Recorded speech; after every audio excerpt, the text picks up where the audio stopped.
Welcome to the second lecture of the economic analysis for managers.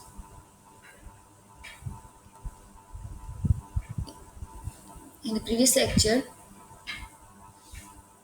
we have started this chapter of the managing in competitive monopolistic and monopolistically competitive markets,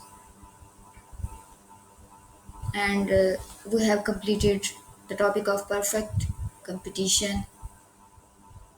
I have explained the concepts of the perfect competition. As the perfect competition example was the agriculture and stock market.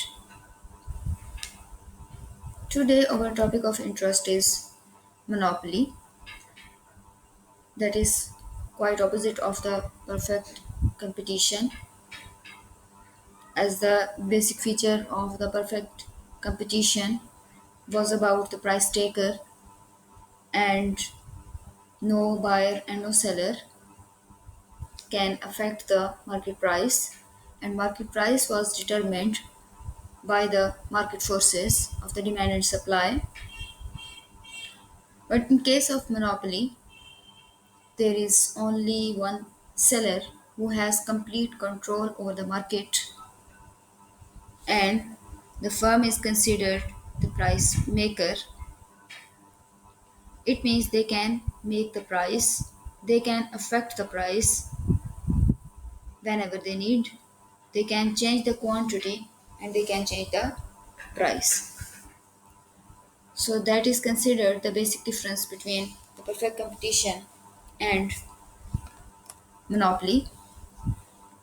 So, the monopoly, this is considered the market structure who has no close substitutes and who has only one supplier, and they have their control over the price. They have no competitors, and this is very hard to enter in the market. They don't allow any competitors to enter in the market. In case of Pakistan, the telecommunication company limited is a monopoly firm in Pakistan because they have no competitors in the market, and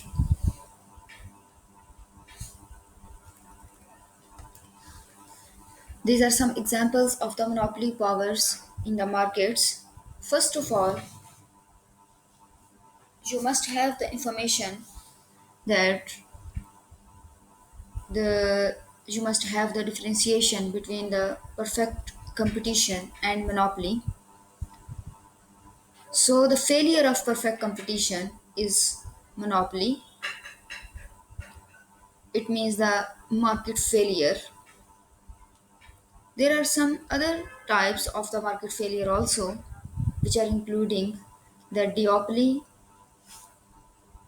oligopoly, and monopoly. And also, the fourth one is monopolistic competition. And here they have given the name of some companies, and they're saying that this is oligopoly, this is perfect competition, and this is duopoly and oligopoly and monopolistic competition. But you must know or understand the definitions of oligopoly and duopoly and monopolistic competitions. That will be our further topics. But you must know the names and definitions and examples of these markets that will be feasible to understand and differentiate among the market structures. As whenever you talk about the duopoly, it means there are only two firms who are producing the same products. Like the Pepsi and Coca Cola, these are called the duopoly in Pakistan. And whenever you are saying about oligopoly, it means few firms who are producing the same thing. Few firms, and these few firms can be range from 3 to 13. And monopoly, you must remember there is only one firm who is producing the product. And the features of the monopoly are, as I have explained in the previous slide, that number one is single seller, and second is price discrimination, no close substitute. This is the main characteristic of the monopoly, and because of that, they are producing the unique product. There is no competitor, that's why the entry is forbidden, and they are price maker. It means they can change the price and quantity according to them. They are always profit maximizers because the lack of competition, a firm can charge a set price above what would be charged in the competitive market. So there is the lot of chance for misallocation of the resources. They can exploit the customers for charging the high price. As I said, that the characteristics of the monopoly is price maker. So the monopolist or the monopoly decides the price of good or product being sold, and the price is set by determining the quantity in order to demand the price desired by the firm. So they always maximizes their revenue. And this is the other feature of the monopoly, that there are high barriers to entry because there is no competitor and there is only one seller. It means the entire market is served by a single firm. And for practical purposes, the firm is the same as the industry. And other feature is price discrimination. It means for a same product, we can allocate the different prices. This is called price discrimination, and this can only be happen in case of monopoly. And the monopolist, in a very smart way, in an elastic market, the firm will sell a high quantity of the good if the price is less. As you know, that whenever the good is elastic, it means the small change in price has bigger effect on the quantity. So that's why they charge a less price and sell a high quantity. And if the price is high, the firm will sell a reduced quantity in an elastic market, and vice versa of case of inelastic product. In this diagram, you can easily see that this is showing the analysis of monopoly, price, and output. Before that, you must observed in the previous lecture that we have discussed about the perfect competition, and demand curve was perfectly elastic. It means no buyer and no seller. Neither the buyer nor the seller can affect the price of the market. That's why the demand curve was perfectly elastic, or it was horizontal line.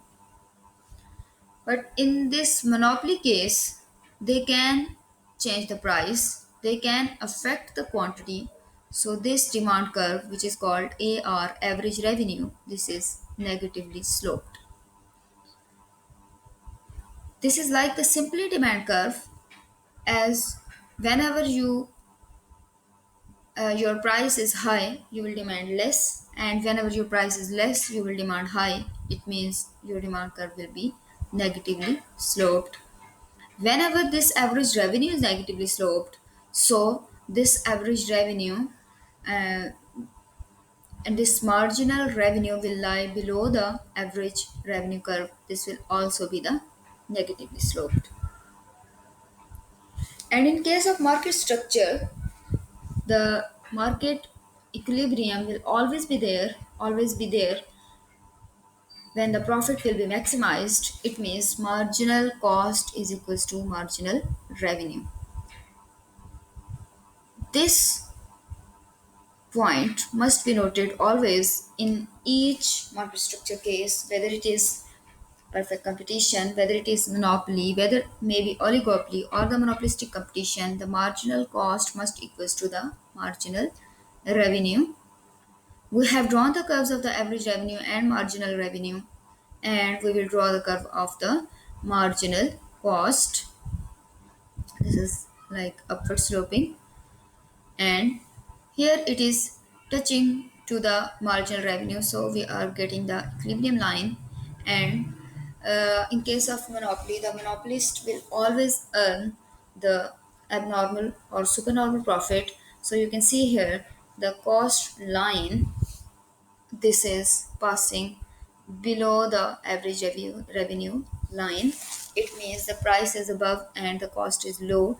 The firm is getting some revenue, and you can draw here the point. This is the cost line. You can draw the cost line from here, and the difference between P and C, that will be the profit. But this diagram is only showing the analysis of the monopoly price and output. It means they are making the negatively sloped lines, and they are explaining the price maker monopolist.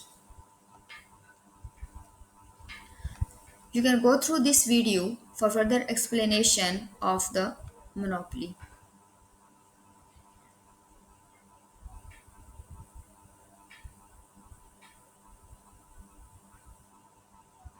अपनी favourite music video देखने के लिए मुझे skip करोगे? कर लो वो बाद में ये मत कहना कि फ्री 300 GB स्किप हो गए. Welcome to the Investors Trading Academy talking glossary of financial terms and events.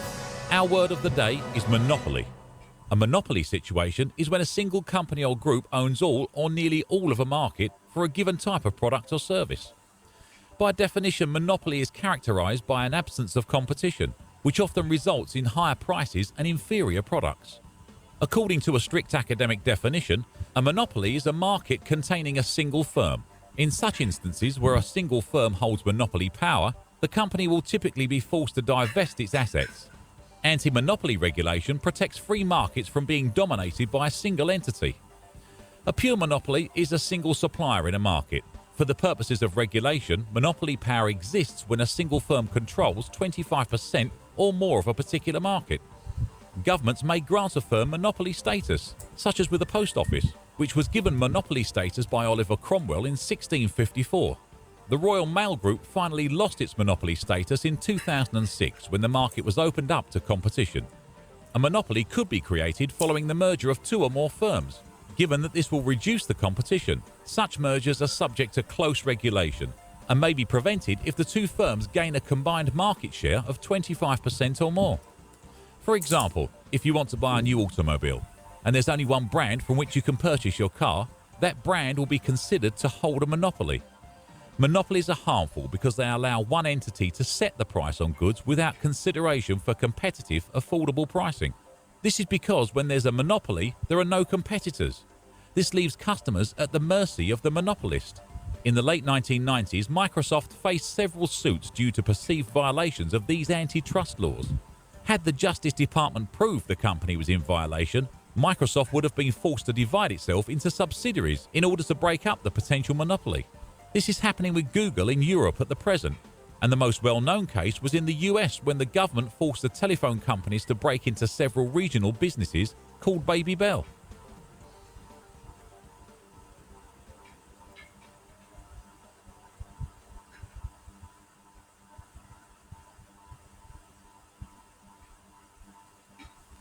So you have watched this, and this was telling about the monopolies of the several products, like the monopoly of the Microsoft companies and etc.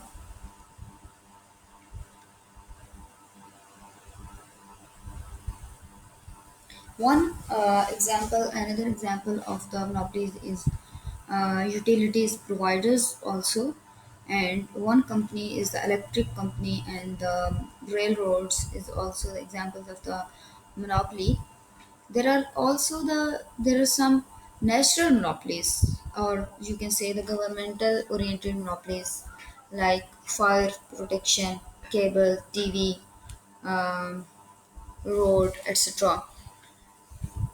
So, because of the negatively sloped demand curve, the monopolist has the power to change the quantity according to their price. So, you can see here from this diagram that demand curve is negatively sloped, and here they are telling the demand for firm is equals to demand.